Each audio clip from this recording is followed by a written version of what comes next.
First question है बच्चों यहाँ पे, the number of sulphur double bond O and sulphur OH bond present in peroxodisulphuric acid and pyrosulphuric acid respectively. ठीक है, तो question में आपको यहाँ पे दे रखा है, फर्स्ट है अभी प्रीवियस क्वेश्चन है उठा यहाँ से। ठीक है, पर ऑक्सो डाइसल्फ्यूरिक एसिड। तो बच्चों प्लीज इनके जो स्ट्रक्चर्स हैं उनको प्लीज ध्यान रखना पड़ेगा, इनके मॉलिक्यूलर फॉर्मूले को ध्यान रखना पड़ेगा। ठीक है, कहाँ पे प्रीफिक्स सफिक्स कैसे यूज करना है, आप प्लीज इनको ध्यान रखो, तभी आपकी बात बनेगी। ऐसे क्वेश्चंस आते हैं, आपको सामने दिख भी रहा होगा, मैं कुछ नहीं कर सकता हूँ, क्वेश्चन आते हैं, प्रिपरेशन करनी पड़ेगी, ये सब आपको बता चुका हूँ मैं पहले। तो अब परऑक्सो डाइसल्फ्यूरिक एसिड का बेटा क्या बनता है स्ट्रक्चर, तो इस पर हम लोग पहले फोकस कर लेते हैं। तो इसका जो हमारा स्ट्रक्चर है, हाँ सभी लोग अपनी कॉपी पेन से बनाओ जरा। पर ऑक्सो डाइसल्फ्यूरिक एसिड का हमारा जो स्ट्रक्चर है वो किस तरीके से बनेगा। यस, पहले तो का फॉर्मूला H2S2O8, बिल्कुल सही, बिल्कुल सही है, H2S2O8। यस, इजी मेथड है, इसमें दो सल्फर देख रहे हैं, दो सल्फर बना लो आप, एक सल्फर यहाँ पे, एक सल्फर यहाँ पे, इक्वल डिस्ट्रीब्यूशन। ठीक, कितना हाइड्रोजन है बच्चों, दो हाइड्रोजन। ठीक है, ये ट्रिक मैंने क्लास में आपको डिस्कस करी थी, दो हाइड्रोजन है, यहाँ पे कितना ऑक्सीजन है, आपकी 8 ऑक्सीजन है। तो पता है कि दो हाइड्रोजन है तो बच्चों 2OH आपके बनेंगे, 2OH आप बना लो। ठीक है, कनेक्ट करो, इक्वल डिस्ट्रीब्यूशन, एक OH मैंने यहाँ लगा दिया, एक OH मैंने यहाँ लगा दिया। ऑक्सीजन आपको पता है sulphur is a central element, इसकी बैलेंस आपको 6 सेटिस्फाइड करनी होगी। ठीक है, तो अब क्या आते हैं बेटा, अभी कितने ऑक्सीजन यहाँ से बचे हुए हैं, तो हमारे पास यहाँ से ऑक्सीजन बचे हुए हैं बच्चों 6 ऑक्सीजन। कितने बचे हैं, 6 ऑक्सीजन यहाँ से आपके बचे हुए हैं। एक सेकंड रुकते हैं।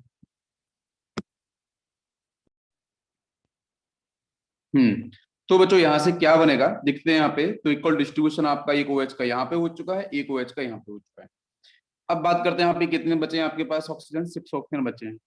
तो 6 ऑक्सीजन को हमें कनेक्ट कर, equal distribution you know very well, फटाफट से बड़ा जोड़ दो यहाँ पे आप, बचे हुए हमारे जो ऑक्सीजन है, कितने ऑक्सीजन बचे हैं, 6 में equal distribution, double bond O double bond O double bond O and double bond O. ठीक है, हो एक कनेक्ट, सल्फर की वैलेंसी 6, ऑक्सीजन की वैलेंसी 6, दोनों स्टेबल होना चाहेंगे, दो दो शेयर कर देंगे, डबल बॉन्ड से कनेक्ट। अभी सल्फर की वैलेंसी बच्चों 5 यहाँ हो चुकी है, 5 यहाँ, अब क्या किया जाए, तो बाहर तो वो जोड़ नहीं सकते, तो एक एक बैलेंसी बची हुई है, बस उसी बैलेंस से कनेक्ट हो जाएगा, बीच में बेटा बचा हुआ ऑप्शन या ऑक्सीजन सिंगल बॉन्ड ऑक्सीजन, खत्म कहानी, बन गया सिंपल सा structure. Now you can count how many sulphur double bond present here. Yes, ये स्ट्रक्चर देखो, इस फर्स्ट में देखो, इसके साथ बच्चों कितने हैं, 2 है ना, 2 आपको देख रहे हैं ना, S डबल बॉन्ड यस, 2 यहाँ पे देख रहे हैं, तो बच्चों कितना हो गया, 4 राइट। यस, 4 आपका हो गया है यहाँ से फर्स्ट आपका पर ऑक्सो डाइसल्फ्यूरिक एसिड के अंदर आपका कितना हो चुका है बेटा, 4 हो चुका है S double bond O, perfect. अब इसमें आपके OH बॉन्ड कितने होंगे, सल्फर OH बॉन्ड, तो आपको दिख ही रहा है, दोनों साइड के आपके मॉलिक्यूल्स को काउंट करना है, इधर भी काउंट करना है, इधर भी काउंट करना है। तो बेटा इधर देखो तो SOH ये दिख रहा है, इधर देखो तो SOH ये दिख रहा है, हो गया कनेक्ट। तो कितना है बेटा, यहाँ पे कितना है, 2 मिल रहा है मेरे को SOH, 4 and 2, पहले ब्रैकेट के अंदर 4 और 2 आपको देखना है, तो 4 2 देखते हैं पहले में, तो यहाँ नहीं है, कैंसिल हो गया। इसमें 2 4 है, ये उल्टा दे रखा है, ये भी नहीं होगा, 4 2 दे रखा भाई, ये हो सकता है। ठीक है, इन दोनों में से C और D में से एक हो सकता है। Now we will check second molecule. ठीक है, तो सेकंड मॉलिक्यूल क्या कहता है, तो C और D में से भी एक हो सकता है, तो सेकंड में आपको यहाँ पे दे रखा है पायरोसल्फ्यूरिक, तो आपको पायरोसल्फ्यूरिक का जो स्ट्रक्चर है वो पता होना चाहिए। तो पायरोसल्फ्यूरिक का बच्चों क्या होता है स्ट्रक्चर, पायरोसल्फ्यूरिक का स्ट्रक्चर उसमें प्रॉक्सी लिंकेज नहीं होता है बेटा। ठीक है, यस, तो स्टार्ट करें, क्या होगा बताओ मुझे, H2S2, ऑक्सीजन कितने होते हैं बच्चों, 7, यस बिल्कुल सही, सब कुछ पता होना चाहिए, H2S2O7, परफेक्ट। मानो बेटा इसका इजी इजी क्या है, इसमें 2 सल्फर है, 2 सल्फर लगा लो, 1 सल्फर 2 सल्फर, कितना हाइड्रोजन है, 2 हाइड्रोजन है बेटा, यहाँ से 2 ऑक्सीजन ले लो, तो 2 बना लेंगे वो OH, इक्वल डिस्ट्रीब्यूशन हमेशा ध्यान रखना, ठीक है, बराबरी, यस बिल्कुल सही।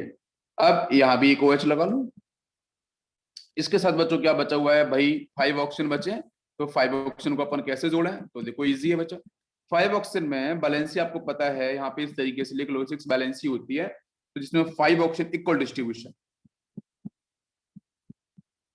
ठीक है, इक्वल डिस्ट्रीब्यूशन हो गया, डबल बॉन्ड, एक बचा ऑक्सीजन, उसको बीच में जोड़ दो, हो गई कहानी पूरी। अब क्वेश्चन पे आ जाओ, इसमें एस डबल बॉन्ड हो कितने हैं, जल्दी से बताओ। एस डबल बॉन्ड हो कितने हैं बेटा, 2 यहाँ पे हैं और 2 यहाँ पे हैं, 2 मतलब यहाँ पे भी 2 आपको दिख रहे हैं और यहाँ पे भी 2 दिख रहे हैं, तो 2 + 2 आंसर हो गया आपका यहाँ पे कितना, 4। करेक्ट है, 4 हो गया आपका, perfect. Yes, how many OH, तो OH बच्चों आपको बहुत ही क्लियर दिख रहा है कि एक तो OH वाला सेक्शन ये है, एक OH वाला सेक्शन ये है, तो एक यहाँ दिख रहा है मेरे को, एक यहाँ दिख रहा है, तो 2 हो गया, तो 4,2 मतलब सीधा सा है 4,2 फर्स्ट कंपाउंड में, 4,2 सेकेंड कंपाउंड में, ये ऑप्शन जहां दिख रहा है उसको टिक कर दो, D option is correct. Yes बिल्कुल।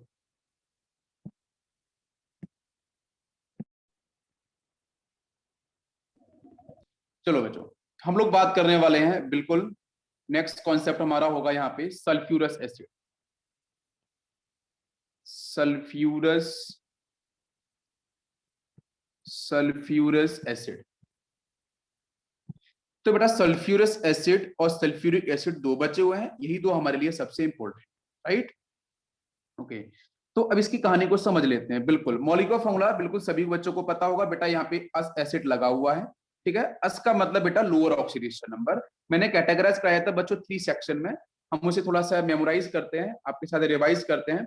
मैंने बताया था कि बच्चों एक तो हाईएस्ट ऑक्सीडेशन नंबर वाले, दूसरे बच्चों आपके जिनका ऑक्सीडेशन हाईएस्ट कम होगा, और कुछ एसिड्स आपके ऐसे हैं जहां पे ऑक्सीडेशन नंबर मतलब जहां पे ऑक्सीडेशन नंबर से मीन नहीं है, जहां पे सल्फर सल्फर बॉन्ड से मतलब होगा, ठीक है। 3 कैटेगरी मैंने आपको बताई थी, जिसमें आपको मैंने एक कैटेगरी बोली थी कि जहां पे आपका सल्फ्यूरस एसिड, जिसका फॉर्मूला था बच्चों H2SO3, यहाँ पे ऑक्सीडेशन नंबर था आपका +3, ठीक है, +4, इसका ऑक्सीडेशन बेटा कितना आता है, +4 oxidation number, lower oxidation number है। फिर मैंने बोला था थायोसल्फ्यूरस एसिड, जिसका था H2S2O2, इसका था ऑक्सीडेशन नंबर +1। फिर था आपका हाइपोसल्फ्यूरस एसिड, जिसका होता है H2H2O4, oxidation number is +3। Next बच्चों पायरोसल्फ्यूरस एसिड H2H2O5, जिसका था +4 ऑक्सीडेशन नंबर। हमारे सिलेबस के रिस्पेक्ट में बात करते हैं तो दो सबसे इंपॉर्टेंट है, सल्फ्यूरस और सल्फ्यूरिक, लेकिन बाकी एसिड्स के स्ट्रक्चर, बाकी एसिड्स के नेम, बाकी एसिड्स के ऑक्सीडेशन नंबर, बाकी एसिड्स के मॉलिक्यूलर फार्मूले आपको आने चाहिए। जैसे अभी क्वेश्चन मैंने जस्ट कराया, प्रीवियस क्वेश्चन आपको दिखा दिया कि OH के ऊपर भी क्वेश्चंस आते हैं, S double bond O bond कितने उस पे क्वेश्चंस आते हैं, SOS बॉन्ड पे क्वेश्चंस आते हैं, सल्फर ऑक्सीजन सल्फर पे क्वेश्चंस आते हैं, ऐसे ऐसे क्वेश्चंस आते हैं, बहुत ही इजी क्वेश्चंस, मतलब 4 मार्क्स, थोड़ी जानकारी आपको है 4 मार्क्स आप बना लोगे, अदरवाइज आपको तकलीफ हो सकती है, क्वेश्चन आपका गलत भी हो सकता है, ठीक है, समझ में आ गया होगा। ओके, तो ये सल्फ्यूरस एसिड में सबसे पहले हम लोग बात करने वाले, इसको हम फॉर्म कैसे कर सकते हैं, तो प्रिपरेशन बच्चों सभी को पता है, बहुत इजी है। क्या करो बेटा, SO2 के साथ ना आप यहाँ पे वाटर मॉलिक्यूल्स लेकर हाइड्रोलिसिस करा दो इजी, तो यहाँ से बन जाता है H2SO3। मैं बताना चाहूंगा कि H2SO3 बच्चों कैसा है, वीक एसिड है, according to equilibrium it is weak electrolyte. अगर बच्चों ये वीक इलेक्ट्रोलाइट है तो equilibrium will define on the hydrolysis, तो बच्चों यहाँ पे इक्विलिब्रियम देखने को मिलता है।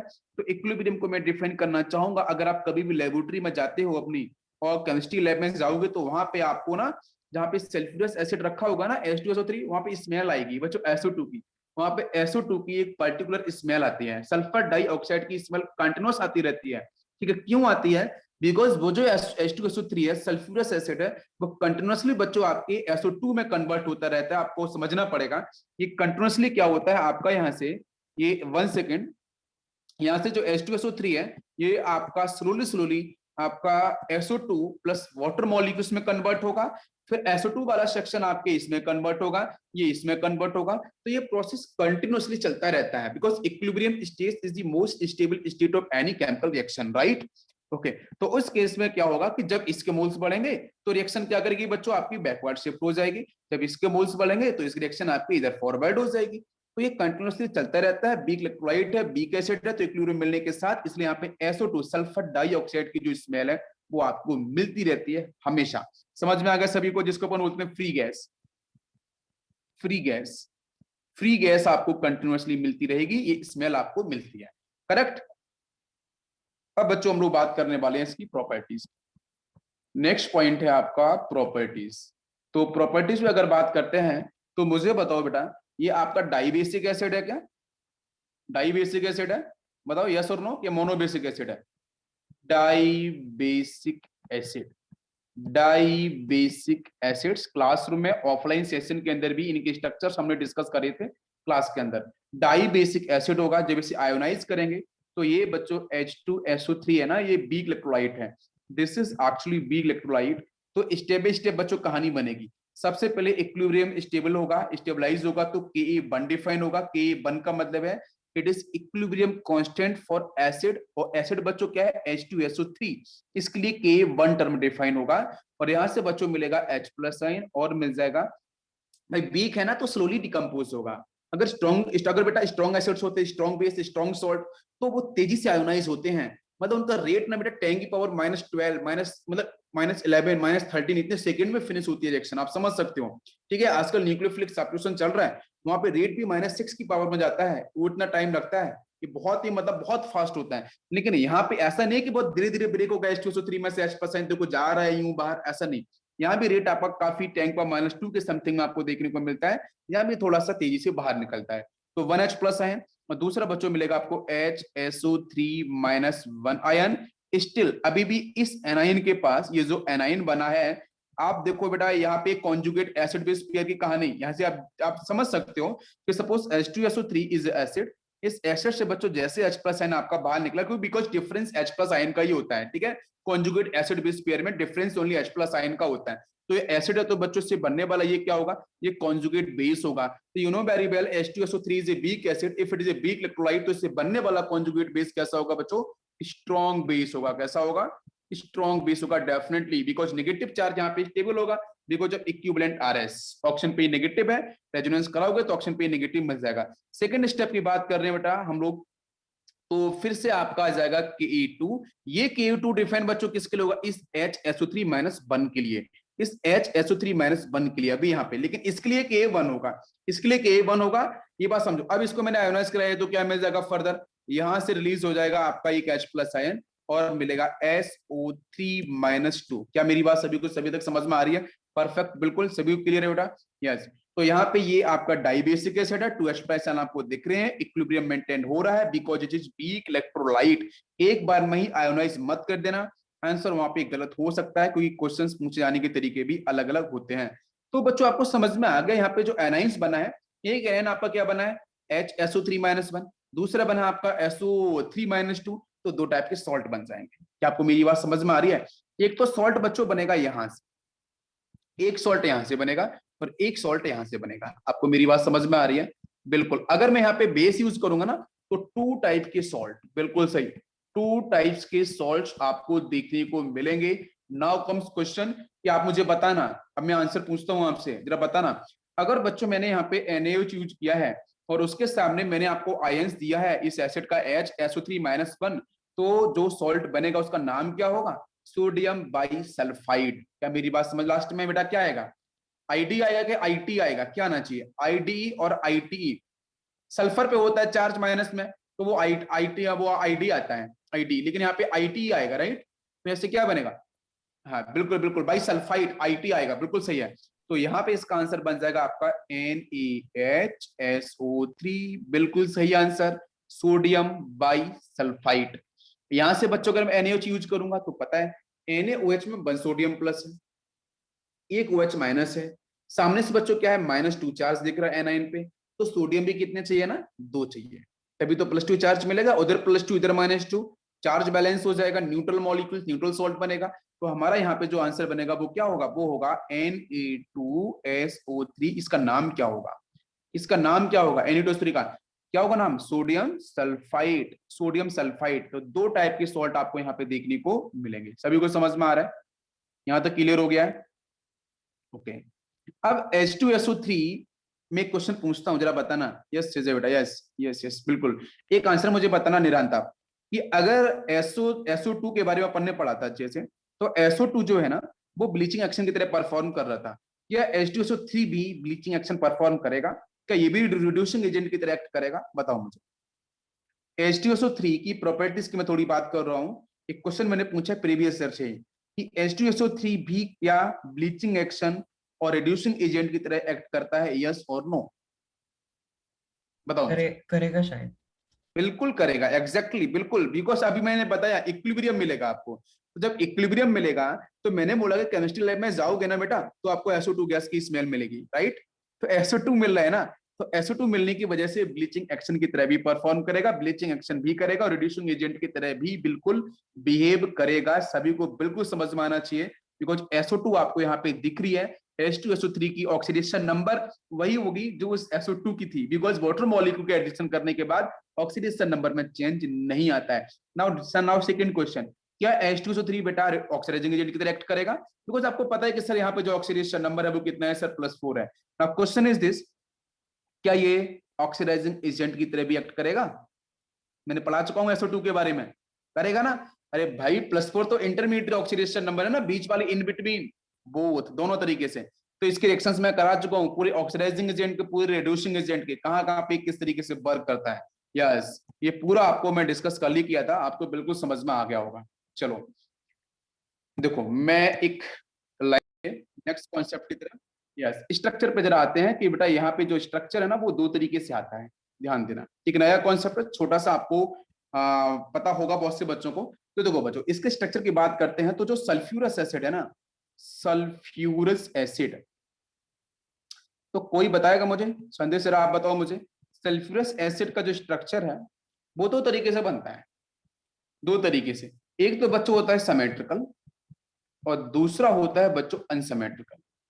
अनसिमेट्रिकल, अब बोलोगे सर सिमेट्रिकल और अनसिमेट्रिकल कैसे बना दिया, इसका तो एक ही बनता है। अब सुन लो ध्यान से, सिमेट्रिकल कैसे बनेगा, अनसिमेट्रिकल कैसे बनेगा, तो इधर मैं बताने वाला हूं। देखो बच्चों, सिमेट्रिकल वाले केस में कुछ भी नहीं होता, एक जो सल्फर होता है वो सेंट्रल एलिमेंट होगा, उसके साथ यहाँ कोऑर्डिनेशन बॉन्ड ओ रहेगा, इसको हम बहुत बड़ा डबल बॉन्ड ओ से रिप्रेजेंट कर सकते हैं।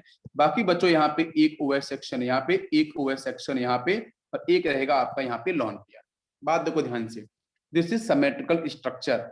अगर इसके मैं अनसिमेट्रिकल स्ट्रक्चर की बात करूं तो वो कैसे बनेगा, तो वो भी बिल्कुल इजी है यार, कुछ भी नहीं करना। देखो अनसिमेट्रिकल में यहाँ पे सल्फर लेके आ जाओ, एक तरफ आप यहाँ पे जोड़ लो कोऑर्डिनेशन बॉन्ड O, एक तरफ इधर कोऑर्डिनेशन बॉन्ड O, और यहाँ बच्चों जोड़ लो आप OH और बाकी यहाँ पे हाइड्रोजन। अब फिर से चेक करो कि आपको आंसर मिल रहा है, दिस इज अनसिमेट्रिकल। ये अनसिमेट्रिकल है, ऊपर वाला बच्चों क्या है, सिमेट्रिकल। ये आपको मैं एक अलग कॉन्सेप्ट पढ़ा रहा हूँ जो आपको बिल्कुल समझ में आना चाहिए, दोनों ही स्ट्रक्चर को डिस्कस कर रहा हूं मैं।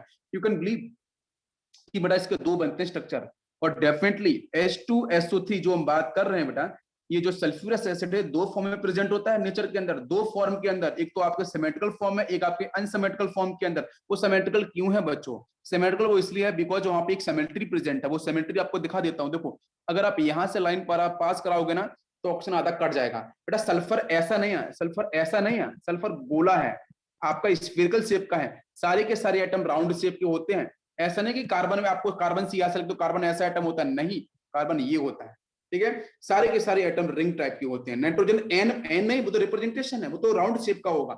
जब मैं यहाँ से एक सिमेट्री पास कराऊंगा तो उधर वाला सेक्शन इधर वाले सेक्शन को ओवरलैप कर जाएगा, आधा सल्फर यहाँ कट होगा और ये सल्फर आपका यहाँ पे राउंड शेप का होगा, राउंड शेप, ये राउंड शेप होंगे, सारे एटम्स आपके राउंडेड ही होते हैं। समझ में आ रहा है? तो यहाँ पे सिमेट्री मिली है, that's why we will call it is symmetrical molecules of sulphurous acid. नीचे आपको यहाँ पे सिमेट्री नहीं मिलने वाली है, देखो बच्चों कहीं सिमेट्री मिलने वाली है क्या? नहीं मिलने वाली है। मतलब अगर आप इधर से कट कर रहे हो, ये सिमेट्री लेना चाह रहे हो, तो ऊपर वाला सेक्शन में क्या मिलेगा, coordination bond O and OH, नीचे वाले सेक्शन में coordination bond O and hydrogen मिलेगा। अगर ऊपर से सिमेट्री लेके आ रहे हो तो इधर ऑक्सीजन ऑक्सीजन मिलेगा, उधर आपको क्या मिलेगा, OH और H मिलेगा। तो दिस इज अनसिमेट्रिकल मॉलिक्यूल्स। क्या सभी को समझ में आया? दोनों फॉर्म में समझ में आया। और यही दोनों फॉर्म ना आपस में बच्चों क्या होती रहती हैं, आपस में इक्विलिब्रियम मेंटेन करती हैं। यही दोनों फॉर्म, ऊपर वाली सिमेट्रिकल नीचे वाली अनसिमेट्रिकल, दोनों फॉर्म आपस में हमेशा इक्विलिब्रियम को मेंटेन करती हैं, बिल्कुल। और ये इक्विलिब्रियम को मेंटेन करती हैं, तो इक्विलिब्रियम को मेंटेन करने के बाद इसमें से मोस्ट स्टेबल स्ट्रक्चर कौन सा होगा, उस पे करेंगे हम लोग डिस्कशन, जो काफी इंपॉर्टेंट होगा। लेकिन इसके बारे में आपको जानकारी बिल्कुल यहाँ पे होनी चाहिए। ये सभी को यहाँ तक क्लियर हो गया है? बताओ बेटा, सभी क्लियर है? लेकिन अभी क्वेश्चन यहाँ पे ये है, हाँ, लेकिन अभी क्वेश्चन यहाँ पे है कि हम लोग जो स्टडी करते हैं ना, हम लोग जो स्टडी करते हैं आपकी सिलेबस के रिस्पेक्ट में, वो बच्चों हम लोग बात करते हैं सिमेट्रिकल फॉर्म के ऊपर। किस पे बात करते हैं? सिमेट्रिकल फॉर्म के ऊपर बात करते हैं। मेरी बात समझ लो। अब आप बोल रहे होगे ना यार क्या इजी इजी घटे क्वेश्चन पूछते हो। यहाँ पे हाइड्रोजन है, वन बोल दो सीधा या बेसिटी। यहाँ पे कितना है, दो हाइड्रोजन है, asterisk hydrogen, asterisk hydrogen attached with electronegative atom, उनको रिलीज कर दो। अनसिमेट्रिकल, अगर आपका क्वेश्चन आता है अनसिमेट्रिकल पे, वन इज द आंसर। अगर क्वेश्चन आता है आपके सिमेट्रिकल पे, आंसर विल बी टू।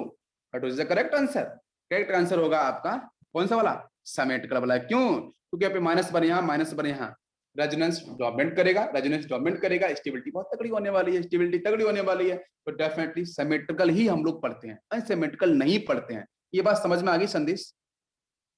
संदेश now it is clear, perfect, yes बिल्कुल ओके।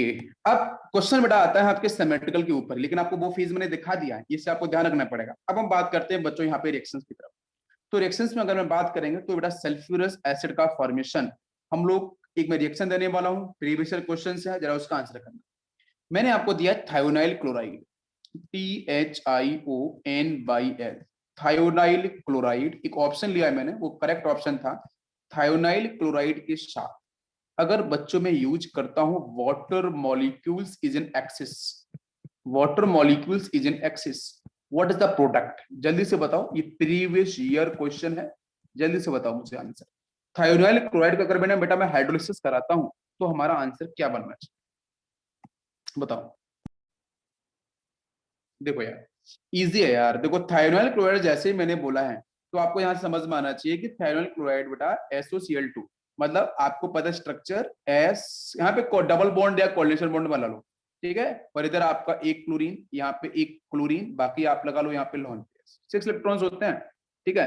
2 इलेक्ट्रॉन्स इधर से इधर चले गए बेटा ऑक्सीजन की साइड में, समझ लो, और बाकी सिंगल बॉन्डेड है, बिल्कुल सही।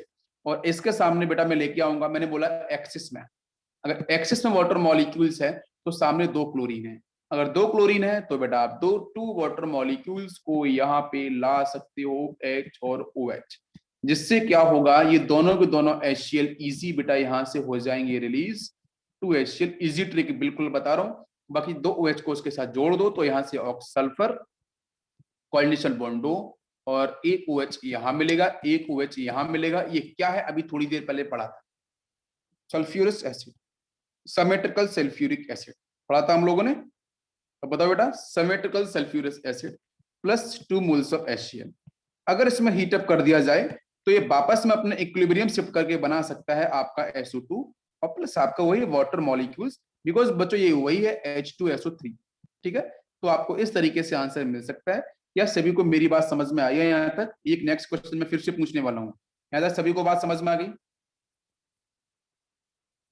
बिल्कुल बिल्कुल, यस करेक्ट, बिल्कुल सही है, सभी बच्चों ने सही किया है।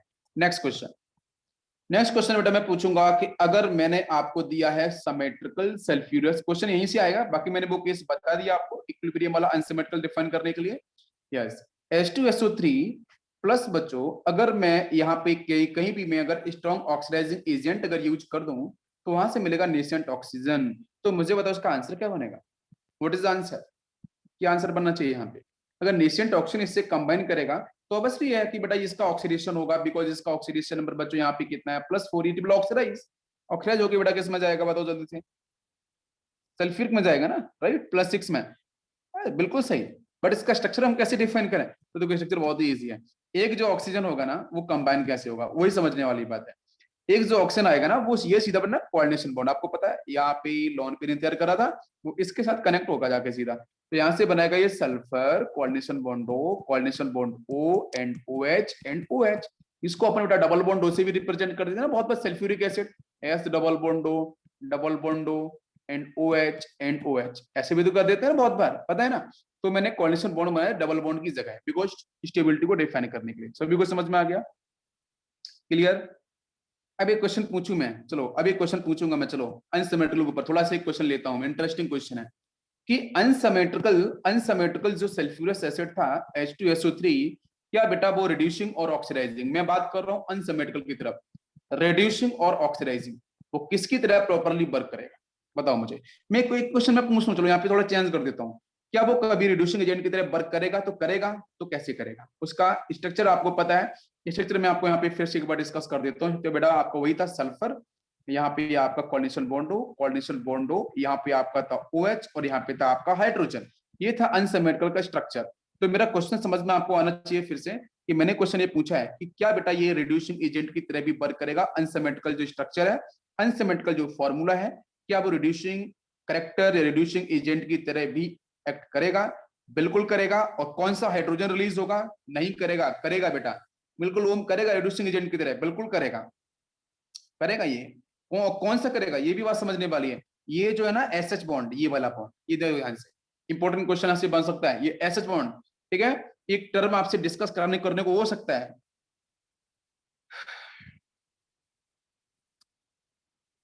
ये SH बॉन्ड दिख रहा है ना, ये SH बॉन्ड जो दिख रहा है ना, रिड्यूसिंग करेक्टर के पीछे रीजन बता रहा हूँ। जो SH बॉन्ड दिख रहा है ना, यहां से आपको अगर ये H हाइड्रोजन अगर यहाँ से रिलीज होगा तो मुझे बताओ भाई, हाइड्रोजन तो रिलीज चाहिए ना रिड्यूसिंग के लिए, तो बाकी यहाँ से एनाइन कौन सा मिलेगा? वो तो सीधा मिल जाएगा HSO3 माइनस बनना, तो यही तो मिलेगा, बताओ मुझे। करेक्ट ना? तो बिल्कुल ये रिड्यूसिंग एजेंट की तरह वर्क करेगा। सिमेट्रिकल स्ट्रक्चर रिड्यूसिंग एजेंट की तरह बिल्कुल वर्क करेगा। भी समझ में आ रहा है कि नहीं आ रहा, बताओ जरा। करेक्ट है ना? चलो नेक्स्ट क्वेश्चन। नेक्स्ट क्वेश्चन ये है कि बेटा SO3 माइनस 2 का स्ट्रक्चर क्या है? इसका स्ट्रक्चर, इसका स्ट्रक्चर का नेम बताओ। इसका जो स्ट्रक्चर होगा ना, उसका नेम क्या होगा? SO3 माइनस 2, बताओ मुझे। SO3 माइनस 2 का जो स्ट्रक्चर है वो कैसा बनेगा और क्या होगा, बताओ जरा। SO3 माइनस 2 को मैं थोड़ा बताता हूँ। सल्फर आपका सेंट्रल एलिमेंट है, आप यहाँ पे लिख सकते हो, या आपका यहाँ से 3s, इसके पास 2 इलेक्ट्रॉन्स, 3p के साथ बात करेंगे 1 2 3, ये आपको 3p, और 3p के बाद आपका वही 3d आएगा, कंटिन्यूस 1 2 3 4 5, ये आपका 3d। ठीक है, यहाँ पे आपके इलेक्ट्रॉन्स मिलेंगे 1 2 3 एंड आपका ये 4, राइट। अब इसके बाद आपको समझना है कि SO3 के मिश्रण की बात कर रहे हैं, तो अब एक क्वेश्चन ये है कि यहाँ पे टोटल बॉन्ड कितने मिलते हैं? तो आप यहाँ पे अभी जस्ट बनाया था मैंने स्ट्रक्चर, ट्राइगोनल पिरामिडल बताया दीप्ति ने, ट्राइगोनल पिरामिडल। क्या आंसर सही है? Trigonal pyramidal. बहुत से बच्चों ने किया है ट्राइगोनल पिरामिडल, बिल्कुल पिरामिडल, परफेक्ट। पिरामिडल स्ट्रक्चर दिख रहा है, मतलब इसमें 3 ऑक्सीजन एटम आपके ट्रायंगल में दिखते हैं, बिल्कुल है, 3 ऑक्सीजन एटम आपके ट्रायंगल में दिखेंगे। अच्छा, और भी बताओ जरा, इसका हाइड्रोजन बताओ मुझे, इसका हाइड्रोजन क्या होगा? इसका हाइड्रोजन क्या होना चाहिए बेटा, बताओ। क्या होना चाहिए इसका हाइड्रोजन? sp2 क्या sp3? sp2 या sp3 क्या होना चाहिए? अभी कुछ बच्चों ने sp3 बोला है, किसी ने sp2 बोला है। sp3 sir. एक डिसाइड कर लो, sp3 या sp2 क्या होना चाहिए, सही आंसर क्या है? sp3 sp3 sp3। ठीक है, तो यहाँ बेटा SO2 माइनस 2 जो है उसके पूरे के पूरे हाइब्रिडेशन स्ट्रक्चर के बारे में मैंने आपको एक्सप्लेन किया, समझ में आपको आ गया हो। अब यस एक बार बात यहाँ पे कर लेते हैं, मेरा से ऐसे को देख लेते हैं। सल्फर यहाँ से ये O माइनस इस तरीके से, और यहाँ से आपका ये O माइनस, ये आपका डबल बॉन्ड हो, और बाकी एक मैं लगा सकता हूँ यहाँ पे लॉन पेयर्स। ठीक है, तो यहाँ पे पिरामिडल जो स्ट्रक्चर है वो इस तरीके से रिप्रेजेंट कर सकते हैं, लाइक डॉट डॉट करके इस तरीके से। ठीक है, yes, this is pyramidal structure of SO3 minus 2। इसमें लॉन पेयर्स की जो पोजीशन है उसको आपको ध्यान रखना पड़ेगा, डिस्टोर्शन आएगा। ठीक है, यस, तो जो पिरामिडल जो स्ट्रक्चर होगा वो कन्वर्ट किस में हो जाएगा आपका, जो टेट्राहेड्रल स्ट्रक्चर कन्वर्ट किस में हो जाएगा? पिरामिडल के अंदर, because of lone pair bond pair repulsion. यहाँ पे खत्म होता है। अब बात करेंगे हम लोग H2SO4।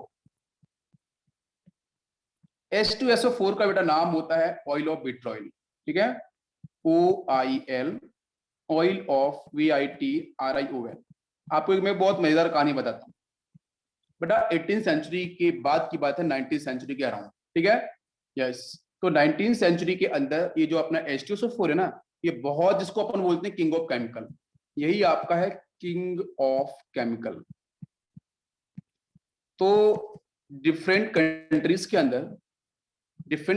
के अंदर क्या देखा जा रहा था कि भाई H2SO4 ये एक्चुअली में किसी भी कंट्री की जो प्रॉस्पेरिटीज है ना, प्रॉस्पेरिटीज है, उसका जो मेजरमेंट है वो हम अमाउंट ऑफ सल्फ्यूरिक एसिड से भी बहुत लोग निकालते थे, ऐसा मानना है बहुत से लोग, बहुत से साइंटिस्ट, कि किसी भी कंट्री की जो प्रॉस्पेरिटीज है वो H2SO4 का जो प्रेजेंस है, जो उसका कॉन्सेंट्रेशन है, उसका जो अमाउंट है, उसके बेस पे भी किसी भी कंट्री की प्रॉस्पेरिटीज 19th सेंचुरी के अराउंड में लोग डिस्कस करते थे, इसके ऊपर निकालते थे। क्यों ऐसा करते थे? क्योंकि बिकॉज उस समय H2SO4 का यूज बेटा कॉमर्शियल एंड इंडस्ट्रियल, दो चीजें समझ लो। एक तो बच्चों इंडस्ट्रियल और दो कॉमर्शियल हम लोग जो बात करते हैं, ठीक है, इसमें H2SO4 का सबसे बड़ा रोल है। जितने भी कंपाउंड अगर आप देख रहे हो कि आज के टाइम छोड़ दो, पहले के आज तो ऑर्गेनिक चीजें आ गई हैं बहुत सारी, ठीक है, इनऑर्गेनिक की जगह बिकॉज ऑफ पॉल्यूशन, उसको मिनिमाइज करने के लिए। तो बच्चों जो आपकी कॉमर्शियल और इंडस्ट्रियल जो हम बात कर रहे हैं, उसके अंदर H2SO4 मतलब कोई भी कंट्री कितना ज्यादा कंज्यूम कर रहा है, कोई भी कंट्री कितना ज्यादा ग्रेट स्केल पे, लार्ज स्केल पे, कॉमर्शियल स्केल पे कितना ज्यादा उसे कंज्यूम कर रहा है, जितना ज्यादा कंज्यूम करता था 19th सेंचुरी के राउंड में, तो वहां पे उतना ही ज्यादा हम क्या बोलते थे कि भाई वो कंट्री प्रॉस्पेरिटी के मामले में बहुत ज्यादा आगे है। मतलब वहां पे इंडस्ट्री बहुत ज्यादा है और वहां की इकोनॉमी ऑब्वियसली बहुत तेजी से ग्रो कर रही है। अब अभी कुछ हाँ, अब एंशिएंट टाइम की बात करें तो एंशिएंट टाइम के अंदर इसको ऑयल ऑफ पेट्रोल के नाम से कॉल करते थे, ठीक है। इसमें हम लोग ऑयल ऑफ पेट्रोल क्यों बोला गया? बिकॉज जो आपका ग्रीन पेट्रोल होता है, व्हाट इज ग्रीन पेट्रोल, मैं पढ़ा चुका हूँ, FeSO4.7 वाटर मॉलिक्यूल्स। तो ग्रीन पेट्रोल का अगर बच्चों में डिस्टिलेशन कराऊंगा, अगर मैं इसके टू मोल्स होते हैं ग्रीन पेट्रोल का, this is actually green vitriol. अगर मैं इस ग्रीन पेट्रोल का VITRIOL, ठीक है, अगर मैं इस ग्रीन पेट्रोल का बेटा मैं डिस्टिलेशन कराऊंगा, इसको हीटअप करूंगा, तो यहां से आपको H2SO4 मिल जाता है। और वो कैसे मिलता है? तो इसलिए इसका नाम बोला गया बेटा ऑयल ऑफ पेट्रोल। पेट्रोल क्या है? What is petrol? Green vitriol FeSO4.7 water molecules. इसको हीटअप करेंगे तो बच्चों H2SO4 मिलेगा एज ए बाई प्रोडक्ट, समझ में आ रहा है? वही होता है ऑयल ऑफ पेट्रोल। मतलब इससे H2SO4 बना है, तो जो H2SO4 बना है इसलिए इसको बोलेगा ऑयल ऑफ पेट्रोल। भाई पेट्रोल का ऑयल है, वो पेट्रोल का ऑयल है। What is petrol? FeSO4.7 water molecules, ये पेट्रोल है, ग्रीन पेट्रोल। इसका ऑयल क्या है? H2SO4। इसको हीटअप करने पे हम निकालते, इसलिए इसका नाम पड़ा है आपका oil of petrol. Ancient time के अंदर यही बोलते थे ऑयल ऑफ पेट्रोल H2SO4 को। आपको ध्यान रखना पड़ेगा। नाउ कम्स रिएक्शन की बेटा कैसे होगा यहाँ पे डिस्टिलेशन। तो FeSO4 के साथ बच्चों में यूज करूंगा 7 वाटर मॉलिक्यूल्स। ध्यान रखना पड़ेगा, वाटर क्रिस्टलाइजेशन वेरी इंपॉर्टेंट। और प्लस बच्चों इसको मैं हीट करूंगा तो यहाँ से बनेगा Fe2O3 प्लस बच्चों बन जाएगा आपका H2SO4। यही आपका है ऑयल ऑफ पेट्रोल, बिकॉज ये बच्चों क्या है आपका green vitriol. This is green vitriol. इस ग्रीन पेट्रोल का ऑयल आपका ये है, तो इसका नाम है ऑयल ऑफ पेट्रोल। और प्लस बच्चों यहाँ से आपको क्या मिलेगा? SO2, SO4 है, SO4 का मतलब यहाँ से SO2 गैस भी बाई प्रोडक्ट में रिलीज होगी, और प्लस बच्चों आपके वाटर मॉलिक्यूल्स भी आपका रिलीज होगा। तो अमाउंट आपको ध्यान देना बेटा H2SO4, ठीक है। तो कभी क्वेश्चन आता है कि हम H2SO4 अगर ऑयल ऑफ पेट्रोल है तो इसके लिए आपका कौन सा पेट्रोल रिस्पॉन्सिबल है? तो बेटा आपका FeSO4.7 वाटर मॉलिक्यूल। समझ में सभी को आ गया? यहाँ तक क्लियर हो गया है? यस। अब आते हैं कि हम लोग SO4 हाईएस्ट ऑक्सीडेशन नंबर है सल्फेट के अंदर, SO4 - 2 H2O4 बना रहे हैं। तो ऑक्सीडेशन का स्टेप क्या है? सल्फर का ऑक्सीडेशन, तो क्या बनेगा? SO2। फिर इसका ऑक्सीडेशन तो SO3, फिर इसका ऑक्सीडेशन तो बन गया सीधा H2SO4। ये डायरेक्ट स्टेप है, ये स्टेप आपको बिल्कुल पता है, इसी स्टेप को हम बार बार फॉलो करेंगे डिफरेंट प्रोसेस के लिए। चलो अब बच्चों हम लोग बात करने वाले हैं यहाँ पे कुछ अदर रिएक्शंस के लिए। तो आपको पता है कि H2SO4 में जब मैं डिस्कशन कर ही रहा हूं तो यहाँ पे बेटा इसका हाईएस्ट ऑक्सीडेशन नंबर है, और हाईएस्ट ऑक्सीडेशन नंबर यहाँ पे इसका +6 है। तो बेटा ये डिक्रीज हो जाएगा, इंक्रीज नहीं करेगा, +6 से +7 में नहीं जाएगा। तो मतलब अगर इसका ऑक्सीडेशन नंबर डिक्रीज करेगा तो अगर इसका रिडक्शन होगा, इसको बोलते हैं सेल्फ रिडक्शन। तो अगर सेल्फ रिडक्शन होगा, यही चांस है, यही पॉसिबिलिटी इसके पास, तो वर्क एज ऑक्सीडाइजिंग एजेंट, वो भी स्ट्रॉन्ग ऑक्सीडाइजिंग एजेंट की तरह ये प्रॉपर्ली वर्क करेगा। बिल्कुल सही समझ में आ गया? क्लियर है? अच्छा, दूसरा बच्चों एक क्वेश्चन आता है B2O5 के ऊपर कि अगर मैं SO2 के साथ अगर मैं ऑक्सीजन लेके आता हूं तो कैटलिस्ट होता है बेटा vanadium pentoxide B2O5, it will work as a catalyst. ठीक है, वैसे हम प्लेटिनम वगैरह यूज कर लेते हैं, लेकिन प्लेटिनम बच्चों क्या होता है? पॉइजनस है ना, वो पॉइजनस की तरह भी एक्ट करता है। तो यहाँ पे इंप्योरिटीज को बाहर निकालना पड़ता है और काफी कॉस्टली भी होता है। तो कॉस्ट से बचने के लिए हम लोग B2O5 का यूज कर लेते हैं। तो B2O5 is work as a catalyst, जहां पे आपका SO2 बच्चों आता है 2 मोल्स के साथ इन दी प्रेजेंस ऑफ ऑक्सीजन। तो यहाँ से ऑक्सीडेशन होगा, तो फटाफट से बच्चों क्या आंसर बनेगा आपका? जल्दी बताओ। 2 मोल्स ऑफ SO3 आपको देखने को मिलेगा, 2 मोल्स ऑफ SO3 बन जाएगा। फर्दर आप यूज कर सकते हो SO3 के बाद बेटा आप हाइड्रोलिसिस डायरेक्ट इसका, तो सीधा आंसर बना लेगा ये H2SO4। तो B2O5 is work as a catalyst. हम प्लेटिनम का यूज करते हैं, इंडस्ट्रियल यूज करते हैं, लेकिन B2O5 का भी यूज करते हैं। B2O5 कॉस्टली नहीं होता है as compare to platinum. Platinum का कॉस्ट काफी ज्यादा है और थोड़ा हाँ कॉन्ट्रैक्ट प्रोसेस की तरफ हम लोग चल रहे हैं धीरे धीरे। बिल्कुल बिल्कुल इसी को एक्सप्लेन करने चल रहा हूं मैं। नेक्स्ट क्वेश्चन मैं पूछूंगा आपसे कि अगर बच्चों मैंने यहाँ पे SO2 के साथ वाटर मॉलिक्यूल यूज किया एंड फॉलोइंग दी Cl2, बताओ डायरेक्ट आंसर क्या बनेगा? बताओ जल्दी से बताओ, आंसर क्या बनना चाहिए? H2O प्लस मैंने यहाँ पे फॉलो किया है bromine. What is the answer? कुछ और क्वेश्चंस लेता हूँ, इन सभी का आंसर कर दो मुझे, फिर मैं चलूंगा नेक्स्ट पॉइंट पे। SO2 के साथ मैंने H2O2 यूज किया है, तो बताओ मुझे आंसर क्या बनेगा? इसी के साथ बच्चों ओजोन यूज करते हैं, चलो SO2 के साथ मैंने ओजोन यूज किया है, तो बताओ मुझे आंसर क्या बनेगा? जल्दी से बताओ, सभी को आना चाहिए। अगर SO2 के साथ बच्चों मैंने यूज किया है कॉन्सेंट्रेटेड HNO3, तो मुझे बताओ यहां से आंसर क्या बनेगा? सभी के आंसर आने चाहिए, अभी सभी बच्चों के आंसर निकल के आने चाहिए भाई। यस बिल्कुल बिल्कुल इज करेक्ट। देखो फर्स्ट का यार देखो इजी है, फर्स्ट में कुछ है ही नहीं है। जब मैंने यहाँ पे क्या करा Cl2 यूज किया है, तो क्लोरीन और ब्रोमीन की प्रेजेंस में ये क्या करेगा? मॉइस्चर को एब्जॉर्ब करेगा। मुझे बताओ भाई, वाटर मॉलिक्यूल क्या है? मॉइस्चर ही तो है ना, ठीक है? तो रिएक्शन स्टेप क्या होगी पहले मुझे बताओ, क्या स्टेप फॉलो होगी? यहाँ पे वाटर के 2 मोल्स होते हैं, यहाँ भी इसके 2 मोल्स होंगे, बिकॉज सामने क्लोरीन है। अभी क्लोरीन जो दिख रहा है उसका तो ऑक्सीडेशन नंबर 0 है, वो रिड्यूस हो जाएगी ना, बिकॉज वाटर के साथ देखो होगा क्या, मेरी बात समझो बेटा, मैंने कल ही पढ़ाया था आपको। SO2 के साथ अगर 2 मोल्स होते हैं, अगर 1 मोल्स होगा तो H2SO3 बनेगा, कल पढ़ाया था। SO2 के साथ 1 मोल वाटर होगा तो H2SO3 बनेगा। अगर SO2 के सामने 2 मोल्स वाटर आएगा तो H2SO4 बनेगा, मैंने कल ही पढ़ाया था आपको। तो उसके सामने क्लोरीन है, तो क्लोरीन बेटा क्या करेगा मुझे बताओ? क्लोरीन क्या करना चाहेगा बताओ मुझे, स्टेप क्या होनी चाहिए? भाई ये पूरा का पूरा सेक्शन कन्वर्ट किस में होगा मुझे बताओ? ये पूरा का पूरा सेक्शन यहां से मिल जाएगा as a water molecule, sorry as a H2SO4, sulphuric acid बना लेगा, और प्लस यहां से आपको मिल जाएगा HCl, हाइड्रोजन क्लोराइड। भाई यहाँ सल्फर का ऑक्सीडेशन नंबर कितना है बताओ मुझे? +4 ना, इट विल ऑक्सीडाइज कन्वर्ट होगा +6 के अंदर। अरे भाई Cl2 क्लोरीन, बहुत बेटा यहाँ पे बर्किंग ऑक्सीडाइजिंग एजेंट, ये समझना पड़ेगा, बर्किंग ऑक्सीडाइजिंग एजेंट। तो यहाँ से ये SO2 तो बेटा ऑक्सीडाइज होकर कहां पहुंच चुका है? H2SO4 के अंदर, और Cl2 बेटा जहाँ पे 0 ऑक्सीडेशन नंबर था वो -1 में चला गया, इसका हो गया प्रोडक्शन। तो वर्किंग एज ऑक्सीडाइजिंग एजेंट, तो Cl2 will work as oxidising agent. Same process नीचे करा लो, इन दोनों कॉम्बिनेशन से बच्चों क्या मिल जाएगा? सीधा H2SO4 मिलेगा, और बाकी यहां से जो ब्रोमीन का 0 ऑक्सीडेशन नंबर था वो बेटा वो रिड्यूस हो जाएगा HBr में कन्वर्ट, तो bromine Br2 will work as a oxidising agent, because उसका रिडक्शन हुआ है, और जिसका ऑक्सीडेशन हुआ है वो work reducing agent. Second reaction SO2 के साथ मैं H2O2 लेके आता हूं, बताओ जल्दी से आंसर क्या बनेगा? भाई H2O2 की प्रॉपर्टी सभी को पता है, water molecule plus nascent oxygen, water molecule plus nascent oxygen ना। हाँ बस पूरा प्रोसीड कर लो भाई। Nascent oxygen combine with SO2 बेटा SO2 कन्वर्ट किस में हो जाएगा? SO3 के अंदर, और this SO3 combine with water molecule जो H2O2 से निकलेगा, तो आंसर सीधा बन गया H2SO4, बिल्कुल डायरेक्ट आंसर आ गया। SO2 के सामने बच्चों ओजोन आया, तो बताओ आंसर क्या बनेगा?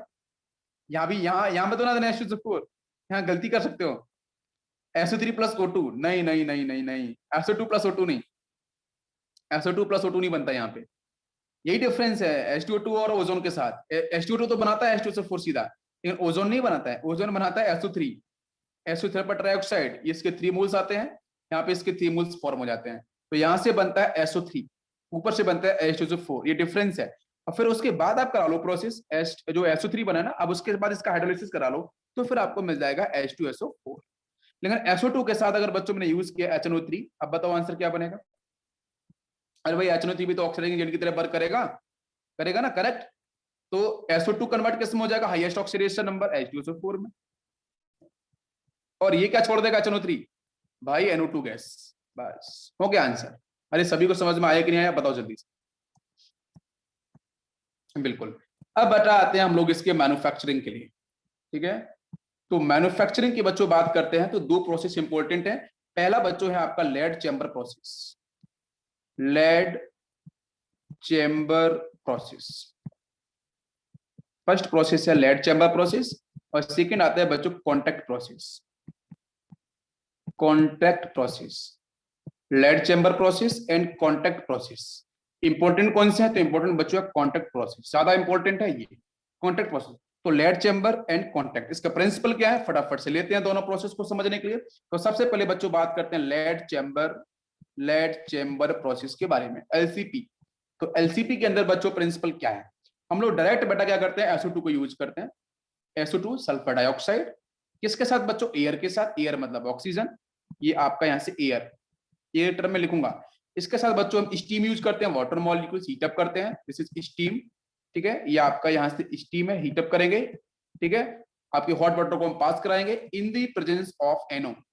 NO will work as a catalyst, ये बेटा वर्क करता है कैटलिस्ट की तरह, ठीक है। सभी के रोल को समझ लो। इस लेड चैम्बर प्रोसेस के अंदर हर किसी का रोल अपना इंपॉर्टेंट है।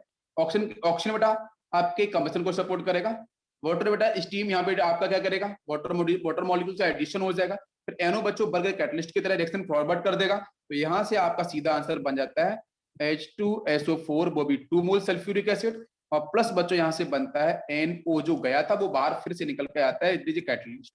तो मैंने बताया था ऑर्गेनिक केमिस्ट्री के अंदर कि कैटलिस्ट हमेशा रिएक्शन के रेट को बढ़ाएगा या कम करेगा। If it is positive catalyst promoter, definitely rate will increase, activation energy will decrease. अगर ये पॉइजन हुआ तो एक्टिवेशन एनर्जी विल इंक्रीज और उस केस में रेट आपका कम हो जाएगा। लेकिन यहाँ बच्चों it will work as a positive catalyst, it will work as a positive catalyst, ये रेट को इंक्रीज करता है, जिसकी वजह से बच्चों 2 मोल्स H2SO4 बनेगा। NO पार्टिसिपेट करेगा लेकिन प्रोडक्ट में नहीं दिखेगा, प्रोडक्ट में H2SO4 का नहीं दिख रहा है, वो NO फिर से बाहर। तो होता क्या है कि कैटलिस्ट आते हैं, कंबाइन करते हैं और फटाक से फिर से बाहर आ जाते हैं। आपने बायोमोलिक्यूल्स में पढ़ा होगा, इसके बारे में थोड़ा बहुत आपको डिस्कस किया गया होगा, कैटलिस्ट की प्रॉपर्टीज के बारे में, ठीक है। यस, तो यहाँ पे जो नाइट्रिक ऑक्साइड है, NO8 will work as a catalyst in this reaction, ये आपको समझ में आ गया होगा। सभी क्लियर है? बताओ जरा, सभी क्लियर है? और इसका जो बेटा आपका इंडस्ट्रियल जो डायग्राम है वो आपको मैं एक बार शेयर कर दूंगा, उसको आप देख लेना। वैसे बहुत सारे साइंटिस्ट आए थे, उन्होंने अलग अलग तरीके से बताया था। जैसे बच्चों बर्जीलियस आए थे, उन्होंने कुछ अलग तरीके से बताया था। देखो मैं फिर से रिपीट कर देता हूं एक बार। SO2 सबका रोल है, मैं एक साथ कंबाइन करके बता रहा हूं। इसके मैं पूरे जो डायग्राम है, वर्किंग जो प्लांट है, जो वर्किंग प्लांट है, उसके मैं फोटो सेंड कर दूंगा, देख लेना, उसे समझ में आ जाएगा, ठीक है। SO2, ठीक है। होता क्या है उसमें, होता कुछ नहीं, आपको बताया तो इसमें अलग अलग आपके सिस्टम्स होते हैं, उसमें आपके पार्ट होते हैं। इसमें पहला पार्ट होता है बच्चों पायराइट या सल्फर बर्न्स होता है, ठीक है, वहां से सल्फर निकलता है। सुन लो, पहला इसमें पूरा प्लांट होता है बड़ा सा, उस प्लांट के अंदर पहला सिस्टम होता है पायराइट या सल्फर बर्नर्स, जिसमें हम आयरन पायराइट लेके आते हैं, उसको हीटअप करते हैं, वहां से सल्फर मिल जाता है, सल्फर को फिर हीट करते हैं, SO2 बन जाता है, वो SO2 यहाँ पे आ गया। तो पहले पायराइट और सल्फर चैम्बर से निकालते हैं SO2, फिर आता है डस्ट चैम्बर। तो डस्ट चैम्बर में क्या होता है, वहां पे SO2 के साथ कोई डस्ट वगैरह प्रेजेंट है तो वहां पे इकट्ठी हो जाती है, वहां पे हम लोग कुछ कॉर्टिलाइल वगैरह इलेक्ट्रोस्टैटिक डस्ट प्रेसिपिटेटर लगाते हैं, जिसकी वजह से डस्ट आपकी बाहर आ जाती है। फिर हम यूज करते हैं नाइट्रापोर्ट्स, NITRE, नाइट्रापोर्ट्स यूज करते हैं, जिसमें क्या होता है NO will activate, NO combine करता है ऑक्सीजन के साथ, और ऑक्सीजन का कम है तो NO2 में कन्वर्ट होता है, ध्यान सुनना, वो NO2 में कन्वर्ट हो जाता है। फिर बेटा आता है global topper, GLOVER, global tower. फिर ये तीसरा सेक्शन आता है, ये पूरी तरीके से गैस पास हो जाती है।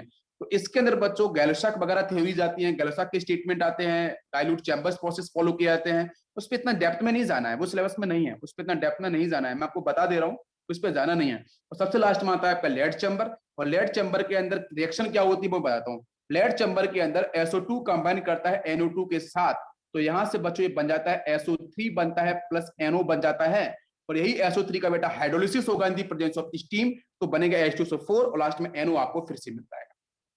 बात समझ में आई क्या? समझ में आया? NO कन्वर्ट NO2 में, NO2 क्या करेगा, SO2 को ऑक्सीडाइज करेगा SO3 में, SO3 combine with steam convert होगा H2SO4 के अंदर, अब वापस NO फिर से निकल गया। पूरा इंडस्ट्रियल प्रोसेस है ये, इसलिए मैं डायग्राम नहीं बता रहा हूँ, डायग्राम में भेज दूंगा, आप देख लेना, उसे डायग्राम भेज लेना, बिल्कुल पूरा प्रोसेस मैंने बताने की कोशिश करी, वो आपको समझ में आ गया, कोई डाउट उसमें नहीं, यहां तक किसी को कोई दिक्कत नहीं होनी चाहिए, सभी को क्लियर है अब? यस। इसके बाद बच्चों हम बात करते हैं कॉन्टैक्ट प्रोसेस। नेक्स्ट है आपका कॉन्टैक्ट प्रोसेस। तो कॉन्टैक्ट प्रोसेस को समझते हैं बेटा, सबसे पहले क्या होता है कॉन्टैक्ट प्रोसेस के अंदर, हम लोग बेटा फॉलो करते हैं फर्स्ट प्रिंसिपल इसका क्या है समझ लो जल्दी से। SO2 के साथ बच्चों फॉलो करते हैं ऑक्सीजन, ठीक है, in the presence of catalyst. Catalyst बच्चों B2O5 यूज करते हैं, प्लेटिनम भी यूज कर देते हैं, तो यहां से बनता है बेटा SO3, 2 मोल्स SO3 का फॉर्मेशन।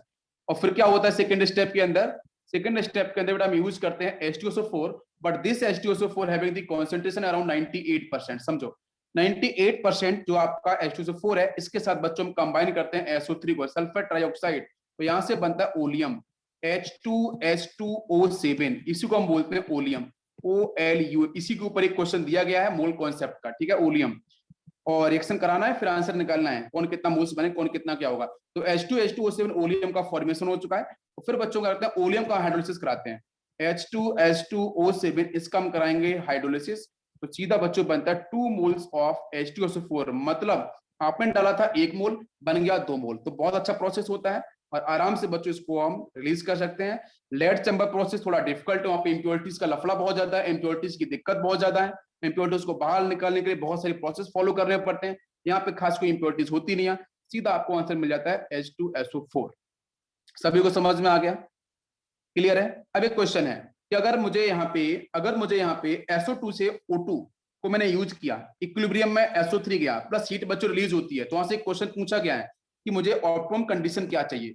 भाई 2 मोल्स ऑफ SO2 के साथ जब बेटा ऑक्सीडेशन कराते हैं यहाँ पे, तो इक्विलिब्रियम मेंटेन होता है 2 मोल ऑफ SO3 बेटा, प्लस यहाँ पे हीट रिलीज होती है 46.98 किलो कैलोरी पर मोल, ये एनर्जी रिलीज होती है, जिसे actually exothermic process. Now question is this कि अकॉर्डिंग टू एलसी प्रिंसिपल, अगर मुझे रिएक्शन को फॉरवर्ड डायरेक्शन में लेके जाना है, रिएक्शन को मुझे फॉरवर्ड डायरेक्शन में लेके जाना है, तो मुझे बताओ यहाँ पे टेम्परेचर कैसा होना चाहिए, लो टेम्परेचर। कैसा होना चाहिए बेटा, लो टेम्परेचर। अगर टेम्परेचर आपने बढ़ा दिया तो हीट किधर बच्चों एब्जॉर्ब होगी, प्रोडक्ट की साइड में, रिएक्शन फॉर आपका बैकवर्ड हो जाएगा। मुझे बैकवर्ड नहीं कराना, मुझे कराना फॉरवर्ड, तो हीट को बाहर निकालते तो लो टेम्परेचर पे रिएक्शन क्या होगी बच्चों, फॉरवर्ड डायरेक्शन में जाती जाएगी, SO3 लगातार बनता जाएगा। समझ में आ रहा है सभी को, सभी क्लियर हो रहा है बेटा।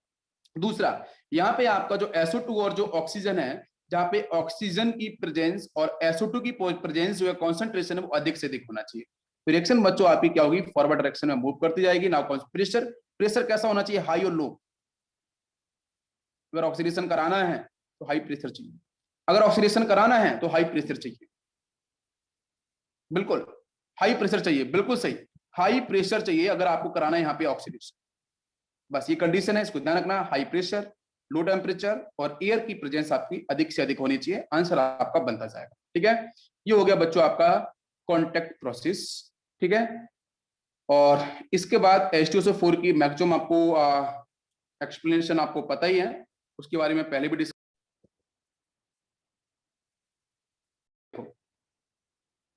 सीन क्या होगा कॉन्टैक्ट प्रोसेस के अंदर बच्चों, सबसे पहले देखो यहाँ से देखो एयर आपको दिख रही है, भाई रिएक्शन का प्रोसेस तो वही था ना पूरा का पूरा, कॉन्टैक्ट प्रोसेस को अगर आप समझ रहे हो तो कॉन्टैक्ट में हम क्या कर रहे थे, हम एयर की प्रेजेंस मुझे चाहिए थी, ठीक है, और उसके साथ SO2 चाहिए था। पहली स्टेप में ये था ना कि SO2 को लेके आओ, आप पता है कि सल्फर देखो यहाँ पे इस तरीके से दिख रहा है ना, यहाँ पे ये आपको जो पार्ट दिख रहे हैं, तो पहले सल्फर को हम फिक्स कर देते हैं, सल्फर पार्टिकल्स, और कहां से निकलते हैं, सल्फाइड ओर से, आयरन सल्फाइड है, लेड सल्फाइड है, वहां से निकालते हैं और क्रिस्टल तक देते हैं, एयर इधर से आती है, एयर कंबाइन करती है, और बच्चों यहाँ से क्या बनेगा SO2 + O2। ये एक्चुअली इम्प्योर सेक्शन होगा, अब पता है कि सल्फर के साथ इंप्योरिटीज तो होती हैं, आपको पता है, तो मैंने बताया था देखो डस्ट प्रेसिपिटेटर, अरे याद है क्या, मैंने बोला था ना, yes this is dust precipitator, उसका यूज करते हैं, डस्ट को एब्जॉर्ब करता है यहाँ से, ठीक है, इलेक्ट्रोस्टैटिक होता है, पूरा आयोनाइज होता है, डस्ट को आयोनाइज कर देता है, बाहर निकालता है। फिर यहाँ से क्या हुआ, SO2 और O2 यहाँ पे आएगा, देखो वाटर का स्प्रे ऊपर से किया जा रहा है, वेस्ट वाटर बेटा इंप्योरिटीज कुछ होंगी वो नीचे निकल जाएंगी, ठीक है, और फिर इसमें ना कूलिंग टावर, याद है ना कूलिंग टावर, यस, तो यहाँ से ये बेटा इधर से इधर रिलीज होगा, ये पूरा सेक्शन यहाँ जाएगा, ऊपर से देखो H2SO4 की स्प्रे कराई जा रही है, वो देखो यहाँ पे स्प्रे हो रही है, तो कुछ बेस्ट जो एसिड होगा वो आपका बाहर इंप्योरिटीज निकलती जाएगी, यहाँ से बचने का ड्राई SO2 + O2, वो बाहर निकलेगा, वो यहाँ से यहाँ मूव करेगा, प्री हीटर होगा, उसको हीटअप किया जाएगा इन दी प्रेजेंस ऑफ B2O5, मैंने बताया था कैटलिस्ट कन्वर्टर है, तो यहाँ से बच्चों क्या होगा, इन दी प्रेजेंस ऑफ SO3, ये सीधा जो SO2 + O2 SO3 में कन्वर्ट हो जाएगा, SO3 का लास्ट में यहाँ पे हम यूज करेंगे कौन सा, H2SO4, सीधे नीचे मिलेगा ओलियम, ओलियम का सीधा हाइड्रोलिसिस करा लो और आंसर आपको मिल जाएगा क्या बच्चों, H2SO4 2 मोल्स। समझ में आ गया, यही पूरा कॉन्टैक्ट प्रोसेस है। सभी को समझ में आया कि नहीं आया कॉन्टैक्ट प्रोसेस? इजी है, एक बार देख लो अच्छे से डायग्राम को। अब यहाँ से एक दो रिएक्शंस तो और हम देखते हैं ऑर्गेनिक केमिस्ट्री की। जैसे मैंने कैन शुगर यूज किया, ठीक है, C12 क्या होगा formula, C12H22O11, this is cane sugar. Cane sugar को अगर बच्चों में हीट अप करता हूं इन दी प्रेजेंस ऑफ H2SO4, तो मुझे बताओ आंसर क्या बनेगा। इट इज ए कॉन्सेंट्रेटेड, तो आंसर क्या बनेगा। अगर मैंने यहाँ पे यूज किया है concentrated H2SO4 in the presence of cane sugar, this is a cane sugar, ठीक है, तो बताओ मुझे आंसर क्या बनेगा। यहां से बच्चों सारे के सारे वाटर मॉलिक्यूल बाहर चले जाएंगे, टोटल आपके 11 वाटर मॉलिक्यूल्स, सारे के सारे वाटर मॉलिक्यूल्स बाहर निकाल दो आप, और क्या बचेगा 12 मोल्स ऑफ कार्बन, हो गया आंसर, ठीक है। अगर मैं पूछूं ग्लूकोज के साथ बेटा हीट करते हैं C6H12O6 कॉन्सेंट्रेटेड H2SO4, तो बताओ आंसर क्या बनेगा, 6 कार्बन, निकाल दो कोक, बाकी आपके यहां से निकल जाएंगे 6 वाटर मॉलिक्यूल्स, डिहाइड्रेशन, सारे के सारे वाटर मॉलिक्यूल बाहर। अगर मैं ऑक्जेलिक एसिड की बात करूं, जैसे COOH ट्वाइस कर दूं मैं, H2C2O4 होता है, इसको हीट करो, बस यहाँ बस ध्यान रखना पड़ेगा कि ऑक्जेलिक एसिड के साथ अगर आपने H2SO4 को यूज कर दिया तो बच्चों ये बनाता है क्या बनाता है, कार्बन डाइऑक्साइड, और प्लस लिटिल अमाउंट के अंदर CO गैस भी प्रोड्यूस करता है, ये CO2 में कन्वर्ट हो जाता है। अगर मैंने फॉर्मिक एसिड लिया HCOOH, ये कन्वर्ट किस में होगा, ये भी आपके CO और CO2 में कन्वर्ट होता है, लेकिन यहाँ पे CO की अमाउंट आपकी काफी ज्यादा होती है, ठीक है, और यहाँ से निकल जाएगा आपका 1 वाटर मॉलिक्यूल्स, और ऊपर से भी निकल जाएंगे आपके वाटर मॉलिक्यूल्स। अगर इथाइल अल्कोहल आता है तो क्या बनेगा, बताओ, इथाइल अल्कोहल ऑर्गेनिक केमिस्ट्री का क्वेश्चन है। अगर इथाइल अल्कोहल आता है मतलब C2H5OH, अगर इसके साथ बच्चों मैं यूज करूंगा H2SO4, if it is a concentrated, concentration के बेस पे डिफरेंट आपके प्रोडक्ट फॉर्म होते हैं अल्कोहल से, ठीक है, तो यहां से बच्चों बनता है ईथर, इथरीफिकेशन रिएक्शन यहां से होती है, यहां से ईथर बनता है, और इसके 2 मोल्स आते हैं, तो यहां से बनता है C2H5 oxygen and C2H5। Alkene भी बनता है, वो भी है, वो डिपेंड करता है कॉन्सेंट्रेशन के ऊपर, ठीक है, ओके, इसको ऑर्गेनिक केमिस्ट्री में पढ़ाऊंगा मैं H2SO4 की प्रॉपर्टीज के ऊपर। तो क्लोथ है, वुड है, स्टार्च है, ठीक है, इन सब पेपर्स हैं, उनके लिए हम लोग क्या करते हैं, अगर उनको आप वहां से अगर ड्राइड करना है, वाटर मॉलिक्यूल्स बाहर निकालना है, तो उसके लिए हम लोग H2SO4 का यूज कर सकते हैं, ठीक। चलो, तो आज हम लोग